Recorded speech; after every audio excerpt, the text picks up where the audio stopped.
Warning, this content may be disturbing to some audiences. Subscribe, if you dare.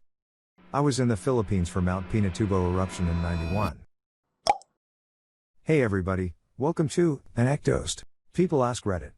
Serious, what's the scariest thing that you have experienced that you have proof of? Number 1. My brother has a copy of a family picture because it makes my stomach turn every time I see it. At first it looks like a normal birthday pic. Grandma sitting down in the middle with a cake in front of her, kids and grandkids on either side and behind her. Everyone is smiling. But if you look at my uncle, his smile isn't quite right, neither is his body language. The pic was taken seconds before he collapsed from a stroke. The side of his face is drooping, and his arms are at his side when everyone else has their arms around each other. Easily the scariest event up to that point in my 11-year-old life. He's fine now, just celebrated his 65th birthday. Number 2. Commenter. My first memory was the loudest sound you can imagine, then the sound of falling glass.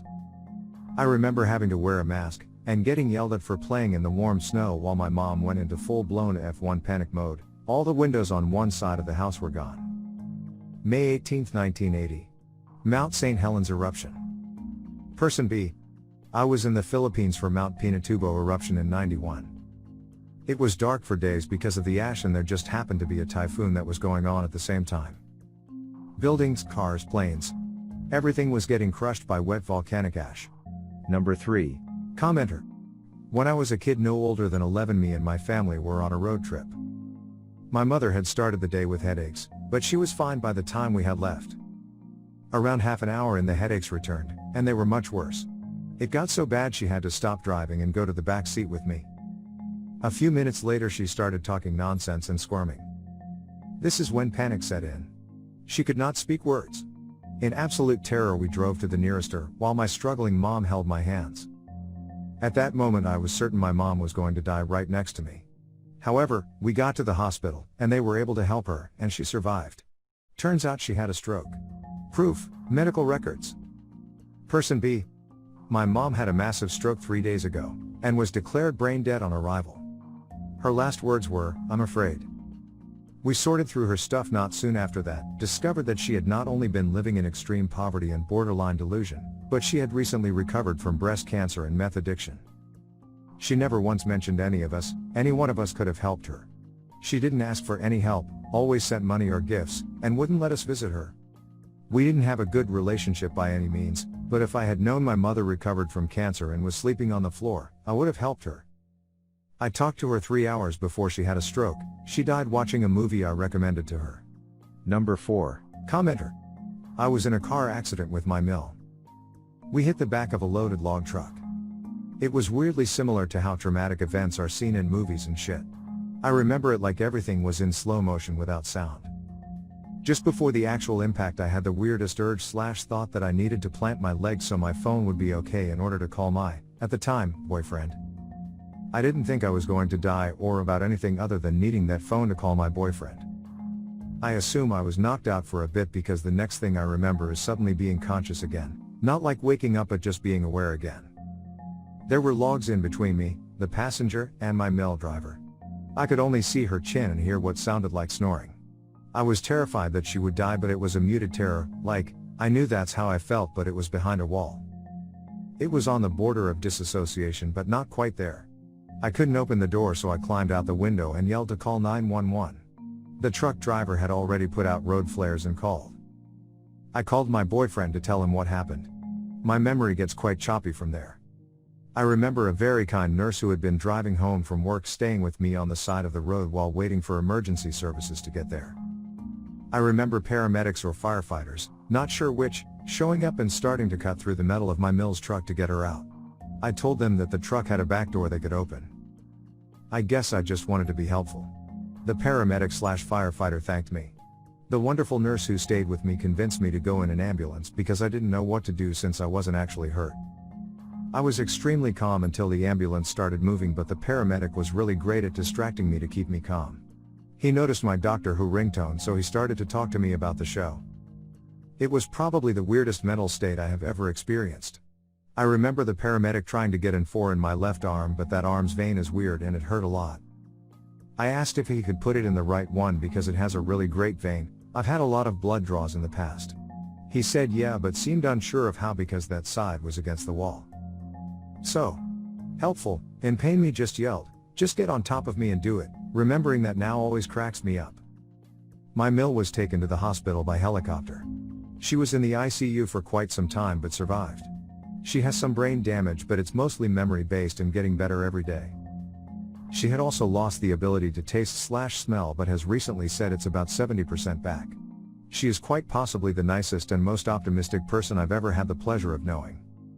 She saved my life by turning the wheel. I had some scratches and body aches, but that's all. I will forever be grateful for her existence, especially her continued existence.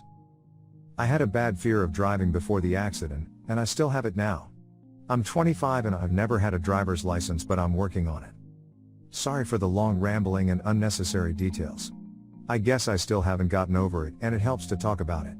It's been around 6 or 7 years, so I feel like I should be over it, but I guess I'm not there yet. Person B. The slow motion is so legit when people think it's exaggerated on TV. I was in an accident when I was 9, driving a go-kart on the dirt road in front of my house and got hit by a 17-year-old neighbor who was racing his dad. I very much remember it in slow motion and blacking out before feeling the impact. I came several minutes later to my mom running towards me after they knocked on the door to tell her there had been an accident. That day still haunts me sometimes because I cried through the first words I could muster before I realized how bad it really was. I wish it was all a bad dream. I wish it was all a bad dream. I could see quite a bit of blood, but I don't remember any pain since my body was experiencing shock. I looked down at my right leg and saw my femur, thigh bone, broken and protruding through the skin. I reached down and rubbed it because in that instance of my mind, I figured I'd never have another chance to touch my own bones. Number 5. I used to live on a farm out in Australia, and my older brother had some night vision goggles. Like serious things, they worked super well, and some nights I would put them on since they looked goofy, and I remembered I looked out and saw the figure of someone about 100 yards away. Sent shivers down my spine, and the next day I found footprints. Still scares me to this day. Number 6.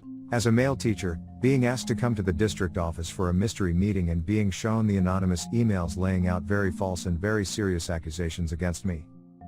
I have a copy of the email and several letters putting me on administrative leave and forbidding all contact with students pending an investigation. A month later, the investigation found the accusations unsubstantiated, and I still have my job, etc., but that month probably took 10 years off my life. Number 7. At the time I worked armed patrol security for a lot of Section 8 communities. There's a big market in it because often the private sector can respond faster, and what I've seen is more willing to actually secure the area. Often in Section 8 you'll have entire buildings, in this case 4-story apartment, that are vacant because gangs have totally run the area out. Sometimes they are boarded up, most of the time it's not enough. It's common to clear these buildings, ensure no vagrants or otherwise illegal activity. It's really late at night, and as I drive to the rear of the building I see one of the boards is ajar. So I figure, hey, why not on board? I make my way inside. I stumble upon something pretty neat. In one unit there's a big hole in the drywall connecting it to the adjacent unit. So I head on through and find an entire tunnel system connecting most units. I'm getting drywall all over myself, taking pics as I go, and honestly was having some fun with it. Then finally I get to the end and find what seems to be an execution site, big pool of dried blood, couple of .40 shell casings about, and immediately realize I'm deep within a labyrinth with no backup and my radio has no signal. We were tied in directly to the city's dispatch. Snap some pics and then I hear a series of footsteps in the unit above me. Nope the F out of there real quick and just made a report about it. Never did find out the true story of what happened there. Number 8. A couple of years ago I rented an apartment that was in a massive old architecture style building, no idea how old it was. I remember when I did the showing they showed me a door that had an elaborate staircase that went straight up to the ceiling and explained that it went to the attic, which was sealed up. When I was finally moving out, curiosity got the best of me and I pushed on the panel at the top of the stairs until it popped open and hoisted myself up there. It was completely dark and the floor was covered in at least an inch of dust, and I found that it was an entire extra floor to my unit. There was some old rotting furniture and magazines littered throughout the rooms. I eventually found a small hole in one of the walls that went into the sealed off upstairs of the unit next to mine and decided to go through that one too. I found a smaller hole at the back end of that area that led to the next one. I eventually made my way through about 5 or 6 of these sealed off spaces that had no entrances save these small holes in drywall. The farther I went in, the older the furniture I found, fridges from the 50s or earlier, old dishware, and so much dust over everything. The last unit was the most interesting, hand-painted scenes on the walls and holes to the attic letting sunlight stream in. I must have been up there for hours just exploring alone in the dark. I was pretty lucky to have the only room with access up there. Number 9. Probably when a guy sideswiped my Kia Rio into a cement divider in a highway that sent me across 4 lanes of traffic into an armored prisoner transport that sent me into a ditch. No witnesses stopped, so it was an old man's word against mine, and of course he lied and won the majority of the lawsuit, but I still got paid out. Scariest part is no witnesses stopped to say what they saw. Second, I don't really remember the impact, but medics say I hit the steering wheel so hard with my nose it bent it. Only thing I actually remember is hitting the divide and opening my eyes, barely being able to breathe blue smoke, and wondering where my baby was in the back seat. Happy note. Baby was with mom since we just left therapy and I had the base of the car seat. No broken bones but a hyperextended left index finger. Make sure to share your personal story in the comments below and have the opportunity to be featured in a future video. Also, if you like these topics, don't forget to like, subscribe, and hit the notification button to continue seeing more content like this every day. See you next time.